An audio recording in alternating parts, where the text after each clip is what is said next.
The containment field hummed with a low, monotonous frequency as Melissa pressed her scaled palm against the energy barrier. 7 rejections.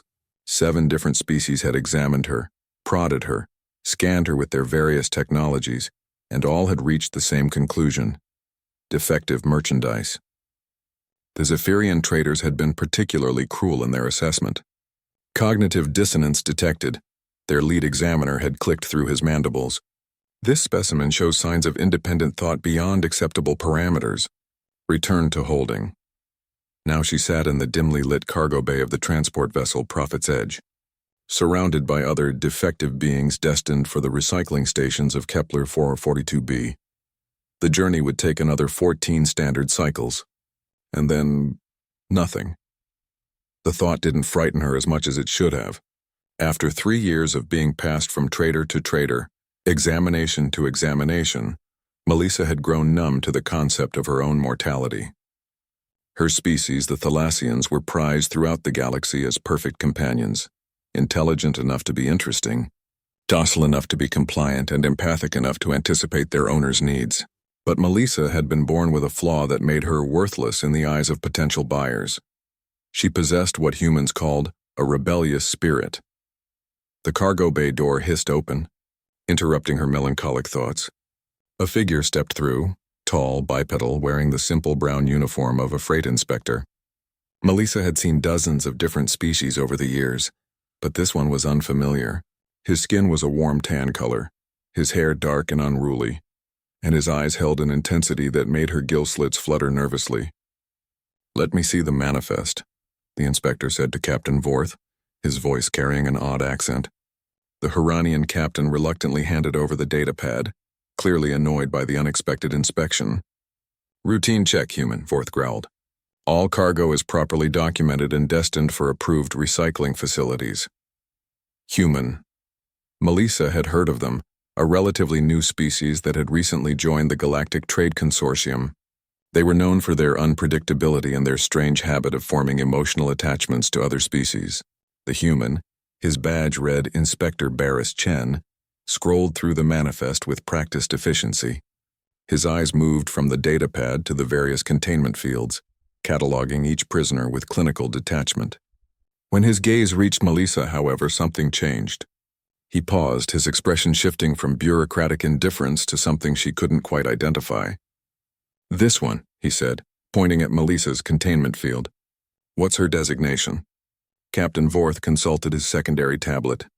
Thalassian female, age equivalent to 22 standard years, rejected by 7 potential buyers due to psychological defects, classified as non-compliant and unsuitable for companionship roles. What kind of psychological defects? Independent thinking, emotional volatility, refusal to submit to authority. The usual problems that render a specimen worthless. Vorth's tone suggested he considered the conversation a waste of time. Inspector Barris stepped closer to Melissa's containment field. Up close, she could see the flecks of gold in his brown eyes and the small scar that ran along his left temple. When he spoke, his voice was gentler than before. "What's your name?" Melissa blinked in surprise. In 3 years of captivity, no one had ever asked her that question. Buyers were interested in her species designation, her health status, her training level, but never her name. "Melissa," she whispered, her voice hoarse from disuse. "I'm Barris." He turned back to Captain Vorth. "I want to examine her records more closely."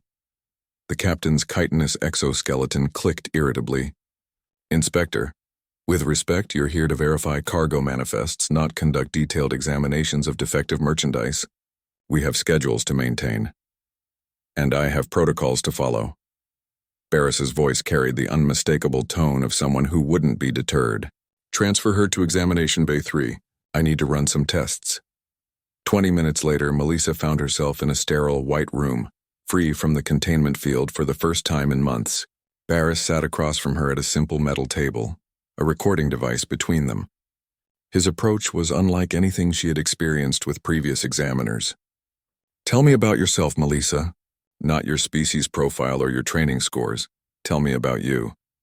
The question was so unexpected that Melissa felt tears forming in her eyes. I don't understand." "What do you dream about? What makes you happy?" What pisses you off?